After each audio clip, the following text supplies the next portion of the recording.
Damaged by Please Style 123, Chapter 3, Request Accepted. Naruto stroked the thick white fur, running his claw like nails over the large black stripes. Stripes. The cat purred beneath his fingers, gently rubbing him with its large head. Naruto looked into its golden eyes and smirked just slightly. Akira, he said softly. I'll call you Akira. The cat was happy if the purrs were any indication. Want to train with me? He asked the large white tiger. It gave a lazy grin. Naruto wasn't surprised he'd understood. It definitely wasn't a normal white tiger. It was as large as the largest horse, but sleeker, more powerful. It licked his hand, and he caught sight of the large white fangs. I think we'll be great friends, he said, smirking as he stroked its head. The tiger gave a loud purr. Naruto snarled at the demon as he withdrew the seal on the scroll for the fifth time. Wrong again! QB snapped. His seal vanished with a pop replaced by another, already complete seal. Naruto studied it, scowling. He sighed and grabbed the blank scroll to try and draw it. He hated how the QB could just imagine it and it appeared. They both controlled Naruto's mindscape to the same degree, but to learn it, Naruto had to actually do the work while QB could just imagine it and it would appear. He shot a snarl at the QB and went back to drawing. So you're saying I do have a bloodline? Naruto said flatly. Yes, the QB said lazily. And the only reason I have not yet activated is because the seal keeping you in is designed to lock away demon chakra. Yes. And you're saying that all people with bloodlines are just descendants of those of demon blood, giving them small traces of demon blood just enough to have a unique ability. Yes. Naruto's lips stretched into a twisted smirk at the irony. So we just have to alter the seal slightly and I'll get my mother's bloodline? Yes, Naruto gave a darker smirk. And I'll also be able to use your chakra better, using up the four tails without losing myself? Yes. But if we don't do these, then when I do use your chakra, I'll have adapted to the seal so much it will be like poison to me. Yes. And if we alter the seal, I'll gain certain advantages. Yes. And if I do this, I get a bloodline access to your chakra, super senses, pointer teeth, and sharper tails. Yes. Let's alter the damn seal. The QB gave a fanged grin. Naruto studied himself in the mirror. Sharp nails adorned each hand, about 2 inches long and razor sharp. Small fangs poked from gums, sharp and strong. His hair, which had spiked before, hung a little nicer. He had lost some natural baby fat and looked much leaner. If you looked closely at his one blue eye, you could also see the pupil was more like a slit. He looked wild and deadly. He grinned. He snarled in pain as he lay on the hard earth. The weights on every limb weighed about 200 pounds each. He couldn't even move them. It wouldn't be a problem in a moment though. All his muscles were ripped before QB healed them, making them much stronger, accustoming him to the weights on each limb. When QB was finished, he would be able to remove the weights, but still wear them at any time, and it would not feel much heavier. And with them off, he would feel light, very light. He heard a bone snap, and yup. Damn you, QB, you never said anything about my bones. Well, I thought while I was working on the muscles, your bone could use some strengthening. Bastard! Such language, the fox mocked. Naruto just snarled and yelped as another bone snapped. Naruto just sat and listened. The bloodline he had inherited from his mother was odd. Unlike with the Uzukas and Arubamas, he could not understand the languages of the animals, but they listened to his every command like he was their leader, and no animal ever attacked him or showed him. No animals ever attacked him or showed him disrespect as he was like their alpha. He could speak to them and they would understand, but he could not understand them. Sometimes they could send him ideas, like if he wished to know something, he could briefly get a picture complete with smell and sense, but no words. He had once asked a bird for directions to a river. He had got a brief picture of a plant smelling of stone and sounding like chimes. He had got the feeling it had been left. He had no idea how he had known it was left, but left he had but left he had went, and sure he knew he had found a stream. It was odd. Something unexpected had also happened when the seal had been altered. He had gained a second bloodline from his father. QB had been as shocked as he had when it had appeared. The bloodline gave him supreme power over wind. He could do anything with it. He could also listen to it. The wind carried many things on its currents: whispers, songs, rumors, smells, feelings. So many doors had opened. Naruto had quickly tried to master both bloodlines, and it had been surprisingly easy. It had come naturally to him. He had also worked to use the QB's chakra. The QB had altered his body just enough that he could use the chakra without harming himself too badly. He didn't use it often, though. It felt odd, but then again, it was demonic chakra, and he was human. After his body had changed, he had found himself reaching high speeds, which only increased with his power of wind. It was thrilling to leap through the trees like a blur. He was also much stronger than an average 9-year-old. Also, with the speed came new advantages. He could come to his tower whenever, as it would not take him as long as before. He also stayed in the forest of death whenever he wasn't at the academy.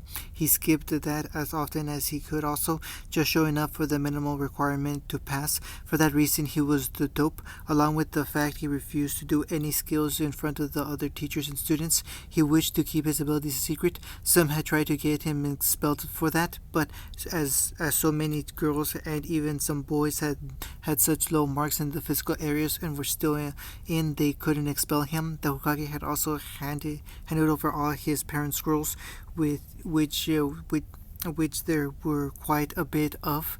Naruto now spent his time training, reading, skipping the academy, and exploring the forest. He was free and happy in his forest. He was away from the hateful villagers. The council had tried to take it once, but as it was in his mother's will, they couldn't. Sarutobi and he had to reveal who his mother was. The council was slightly nicer after that. They had never been informed she had been with his father, and the council just suspected she had gotten pregnant on accident. Neither Sarutobi nor Naruto saw fit to correct them. Naruto was happy though. Naruto glared at a woman who sneered at him as he walked past. He hated his monthly shopping trips. He grew all his vegetables and hunted all his meat, but he still didn't eat things like rice. His vegetable garden was now enormous and successful, showing Naruto had a green thumb. Hunting was easy also. Even though he had a bond with animals, he and they understood it was the circle of life, and neither had any regrets. Even in the forest of death, you could find ordinary animals like rabbits and deer, even if they were slightly faster or larger than normal ones. Naruto was pulled from his thoughts by the door slamming and locking in his face. His eye narrowed and he turned to another grocer. He slipped in before the man could slam the door in his face and grabbed a bag of rice, some flour, some milk, and a few other things. He set them on the counter and glared at the teen behind the till until the kid was freaked out enough to ring up his things.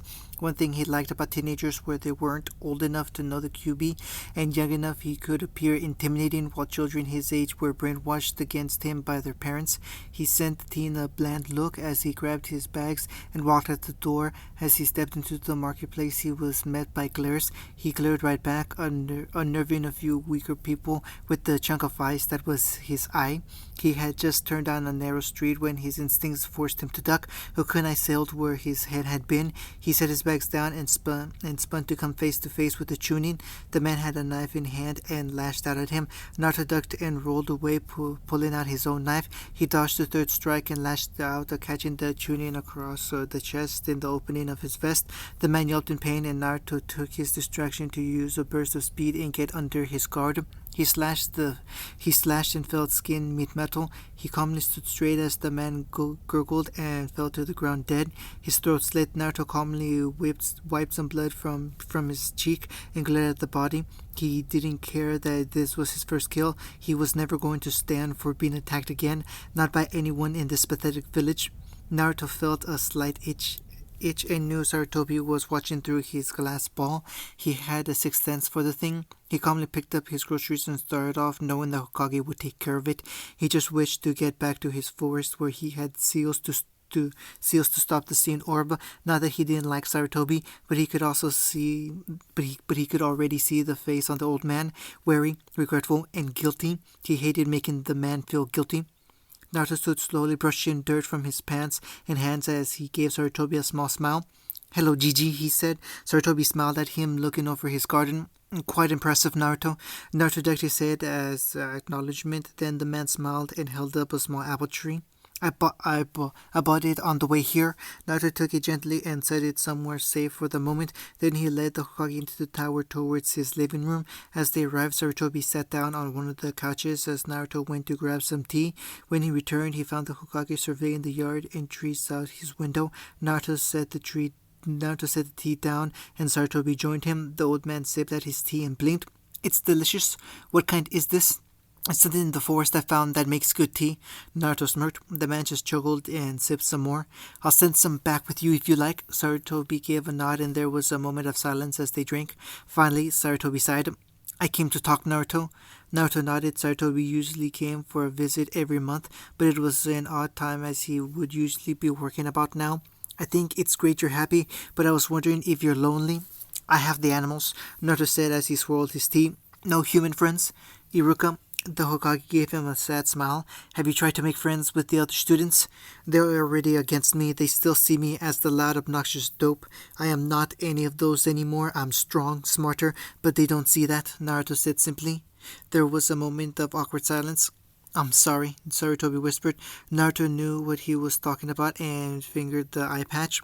"That it's not your fault," he said simply and honestly. The man gave a tired smile. "But I cannot help but feel responsible." More silence. Then the Hokage stood. "I'll be off. I'll see you to the door and get you some of the tea." The Hokage smiled, then his eyes lit up. "I thought I smelled cookies as I walked in." Naruto rolled his eye. "Yes, I made cookies." Sarutobi grinned. The old man had fallen in love with his cookies. He hurried to the kitchen and wrapped up a plate of cookies and some tea leaves. He handed them to the Hokage, who at once back outside and waved him off. Then he turned back to his garden. He had a tree to plant. Naruto gazed at the tall weapon. He ran a finger over the staff and smiled just slightly.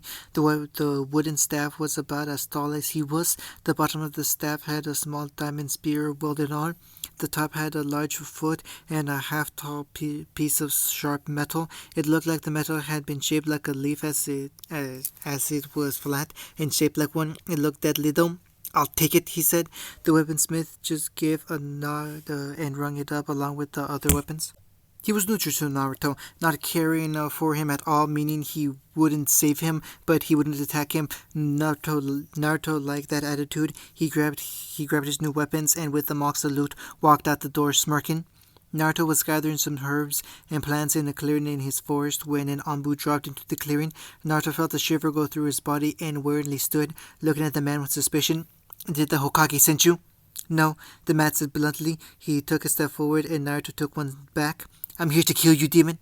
You could hear the malicious grin in his words. Naruto stumbled back, bringing his spear up and lashing out. The man just gave a laugh as he easily dodged the hit. Naruto knew he couldn't hope to kill an Anbu, so he let out a loud howl. Then the Anbu leapt at him, slashing him across the chest with a katana. Naruto stumbled back, hand going to his wound as it laced pain through him.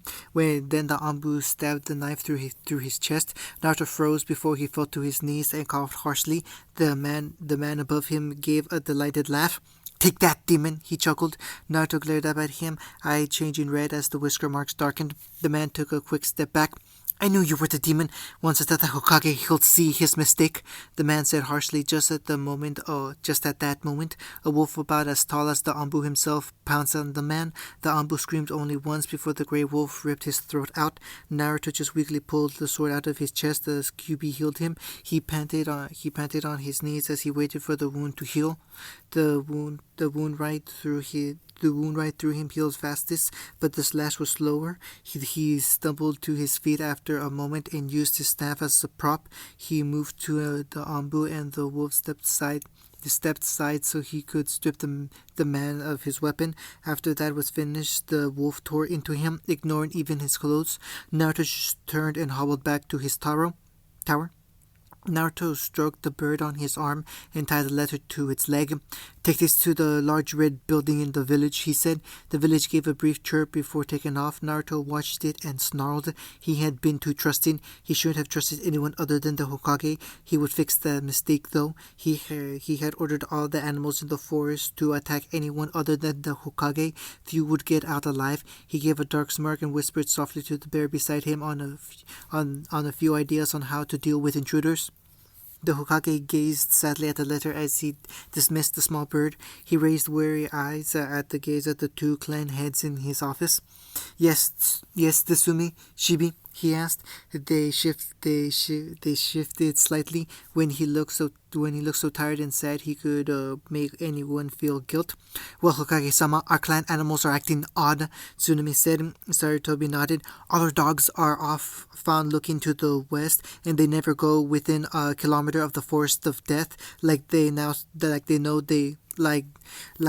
something we don't. The same with our bugs," Shibi said, and when we do force them to go closer to the forest, they seem almost ready to go inside like there's a long lost friend in there." Sarutobi calmly lit his pipe and looked out the window a moment. "Naruto has warned me that any who enter the forest will die. He's gotten all the animals to be the guards." Tsunami gasped. How did he do that?" "He awoke his mother's bloodline." Tsunami's mouth snapped shut. Then Chibi spoke up. "Then our animals know that?" "Yes. I am guessing they are acting different because they can sense his presence and know his words by mouth of another animals."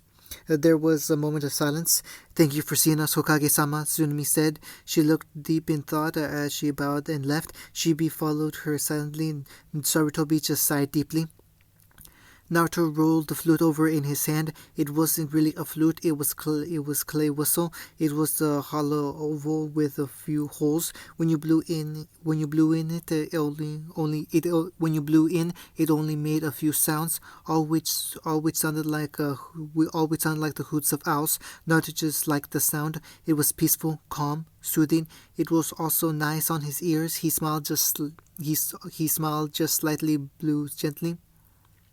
He paused, then straightened, listening calmly a moment. The wind brought him whispers of sand, hate, blood. He frowned at the wind brought the whispers from a very long way away, very, very far away.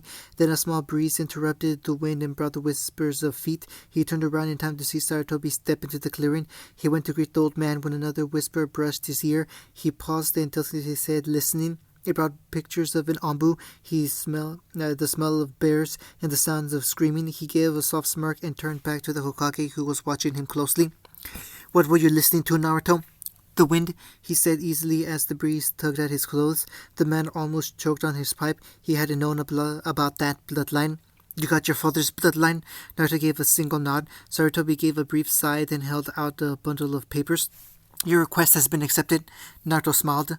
Naruto gazed out the large gate onto the road and smiled just slightly. "You'll be careful, right, Naruto?" Sarutobi asked softly. "Yes, Gigi," Naruto said. The odd man smiled just slightly. "You know the reason the council allowed this was because they hoped you would die?" Naruto gave a brief nod and fingered his spear. The Hokage ruffled his long hair and smiled at him. "Good luck, Naruto." Naruto gave the man a one-arm hug, then set off along the road, slowly leaving the gates behind. He had a year and a half outside of Konoha, doing as he wished. End of Chapter 3. Damaged by police style 123, Chapter 4, Idle Days. Naruto gazed at the group of bandits with disdain. Then he pulled his coat up, showing a tattoo that widened up his left arm. It started at his wrist and wound around like a tightly coiled snake to his shoulder. It was made of a bunch of small symbols. Naruto had invented this particular seal. The ink had been mixed with various animal bloods. When Naruto activated, he could choose which animal he wished to summon. They were all the animals in the forest of death, and he could summon any when he wished. The bandits all sneered at him him, he just bit his thumb, ran the blood over a single symbol, and in a slight puff of smoke, Akira arrived. The bandits paled at the sight of the tiger, which was as large as a horse. Naruto just slid onto Akira's back and pet the tiger. It snarled at the men and leapt. Naruto swung his spear as they got close enough and cut a man's head off as Akira leapt on a small group. Naruto lashed out as Akira killed the ones beneath his claws. Screams rang out for only a minute before the clearing was strewn with bodies and blood. Naruto gave a dark smirk and pet Akira absently. He looked at the blood-covered claws and teeth and smirked again. "Come on, Akira, let's go get you washed up," he said. Akira gave a purr and trotted off in the direction Naruto pointed. Naruto gazed about with a blank eye. He sat on a bench, slightly slouched over. The sun beat down on the area, but the wind kept it cool. Suddenly, a shadow covered him, and he looked up. A girl about 14 stood over him with long, deep green hair and brown eyes. She gave a grin as she looked him over. Then she held out a small keychain. It had a small cat on it, along with a soft bell. He gently took it, feeling his age again for a moment. As the girl smiled down at him, he raised the brow at her, and she smiled softly. "It's a charm to ward off loneliness," she chirped. "And why would you give it to me?" he asked quietly. "You look lonely." She smiled softly. Naruto looked it over, then she spun towards the call. She gave him a wave and trotted off to two other kids and an adult. Naruto could see she was a grass nan. Getting by the looks, the small group headed through the gates of the village, and Naruto just watched. He looked down at the keychain and allowed a small smile to grow. Kira knew they were going to die, and it scared her. Her Jonin sensei was fighting an Iwa Jonin and a Chunin at the same time and slowly losing. Another two Chunin were coming towards her and her teammates. It was coming to a C-rank It was supposed to be a C-rank delivery. She shakily raised the kunai and slid into a defense position. She was scared. She knew she was going to die, and it scared her. Suddenly there was a blur of white and black. Then the Jonin screamed, falling to the ground in a shower of blood. Over him stood a huge white tiger grinning with bloody claws. Everyone froze. The tiger leaned over and tore the man's throat out. Then Kira spotted the boy. He was sitting on a tiger's back, wielding a huge spear. Her eyes widened as she noticed it was the same boy she had given the keychain to. He looked straight at her with one icy blue eye before nudging the tiger. In a flash, it had leapt at the two Chunin, who quickly split. The tiger attacked on in a show of speed, and the boy lashed out with his spear at the other, slicing his head off. As the two fell dead, the third Chunin tried to bolt. The boy threw his spear with deadly accuracy as the man fell with a cry. The boy slid off the tiger to go get his spear as the tiger itself started to tear into the man under it. Kira heard her one teammate start to throw up at the brutal display. Kira couldn't tear her eyes off the boy. He couldn't be older than 13. His face, though, seemed so much older, and his eyes so much more tired. He was wiping his spear off on the clothes of the dead. Then he turned to her and pressed the keychain into her hands. It had a dog and bell to bring you protection. Then he was sliding back onto his tiger and resting the spear on his shoulder as the tiger leapt off into the trees. "Kira, I've never been more glad to see you speak to a random person in a village than now," their sensei choked out. Kira just tightened her grip on the keychain. Naruto sat on one of the lower branches, idly waving his legs as he carved patterns into the staff on his spear. Before him, Akira was finishing off his meal and grooming himself lazily in the sun. Harry looked out over the road he was next to and saw a merchant caravan coming closer. He kept an eye on them as he continued to carve. As they finally came close enough to spot him, he saw the guards move to the front, weapons drawn and ready. He frowned as he noted none were shinobi, and obviously wealthy caravan and no ninja guards.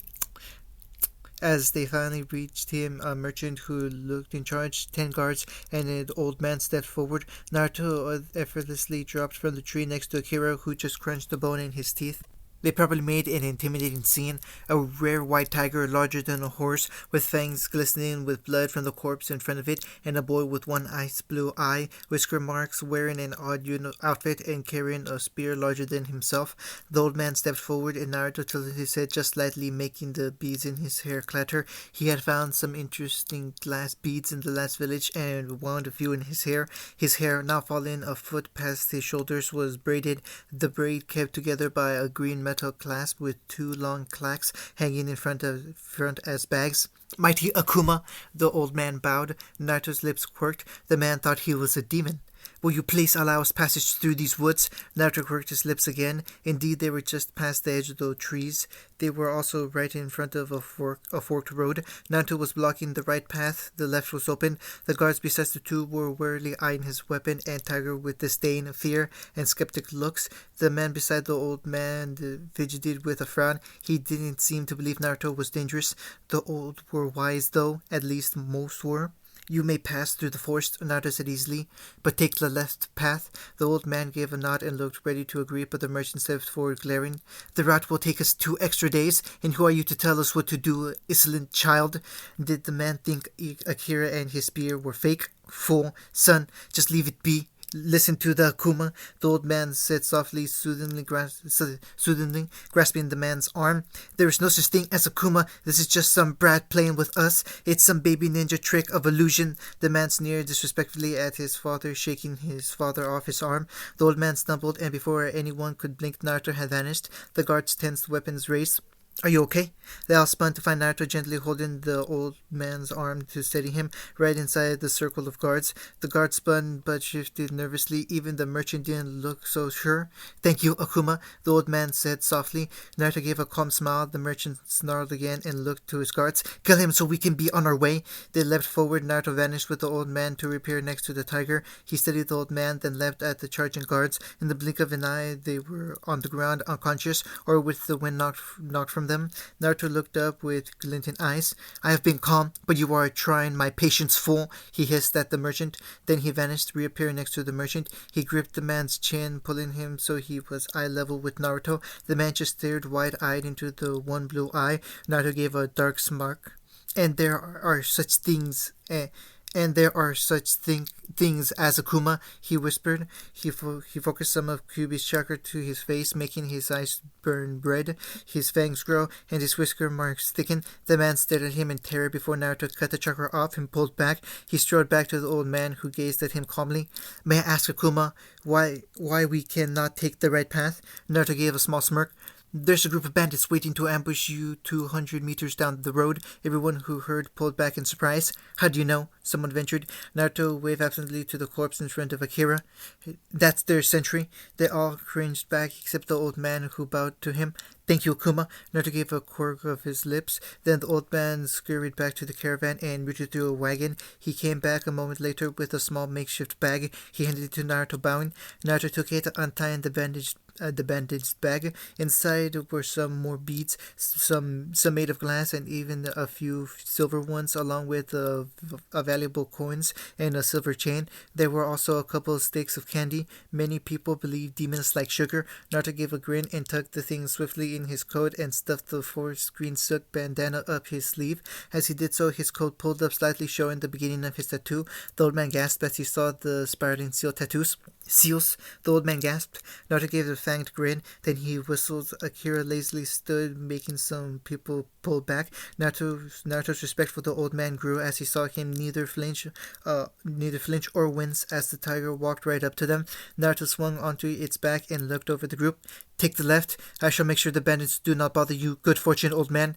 And good fortune to you, Akuma. The old man bowed. Naruto nudged Akira, and in a blur they had left into the trees. The old man just gathered the others up and started the caravan towards the left. Naruto easily caught the hand trying to slide into his pocket and gazed towards the pickpocket. A small girl with dull brown eyes and brown hair looked terrified up to him, frozen to the spot. Naruto reached into his coat, still holding her wrist. The girl clenched her eyes and cringed in on herself. Naruto held onto a small scroll that held the ration of food and money.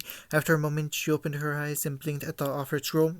Open it and press your hand to the black symbols, he said, simply slipping it into her hand. As he let her wrist go, she clutched the scroll to her and dashed off. And I thought you didn't care for anyone, Kyuubi mocked. If I do not care, then why have I done things for others? Was all he said. Then he turned and strode off. End of chapter 4.